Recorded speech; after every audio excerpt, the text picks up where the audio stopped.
Oh, there you are. I've been expecting you. I'm Brandon Cornett, publisher of HomeBuyingInstitute.com, and welcome to another edition of Real Estate Whiteboard. Today I'm going to talk to you about an important topic to a lot of people in this economy. I'm going to tell you how to raise your credit score so that you can get a better loan and get better interest rate on a loan, get qualified for a mortgage and buy a house. And I'm going to tell you how to do this in 90 seconds or less. Let's talk about the three things that factor into your credit score the most. In other words, the three items that determine your score more so than any other item. Okay, item number one, payments. Now what I mean by payments, in fact I'm going to put payment history. This refers to how you've paid your bills over the years. Car loan, student loan, a previous mortgage if you've had one, and in particular credit cards, that we all have credit cards. Your payment history is going to weigh a lot towards your credit score. So if you have a habit of missing payments on credit cards and loans and things like that, it's going to have a negative impact on your credit score. It's going to lower your score, and a lower score is bad because it means you're going to have a harder time qualifying for a mortgage loan and getting a good interest rate on a mortgage loan. Pay your bills on time. Item number two is actually amount used. And what I mean by that is how much of your available credit are you using?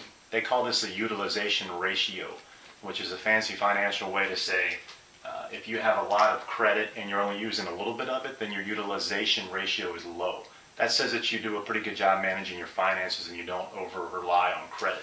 So let's say that this column here represents your available credit line.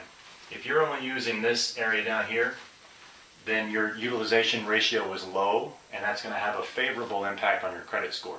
However, if you're up here, okay, you've used all of that, you're almost maxing out your credit cards and that sort of thing, that's going to have a negative impact on your credit score. It's going to lower it. So pay down your credit card balances, okay, anything like that that you have stretched the limit, work on paying that down. The more you can reduce that, the better ratio you have, the better credit score you have.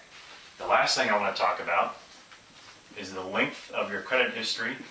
That's another important factor. These three things combined influence your credit score more than anything else. What I mean by the length of your credit history is how long have you been paying bills, how long have you had credit accounts. Keep this in mind when I talk about the credit utilization ratio.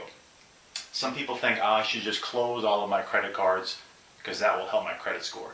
Not so fast. If you close your oldest account, your oldest credit card, the one you got when you first turned 18, you shorten your credit history.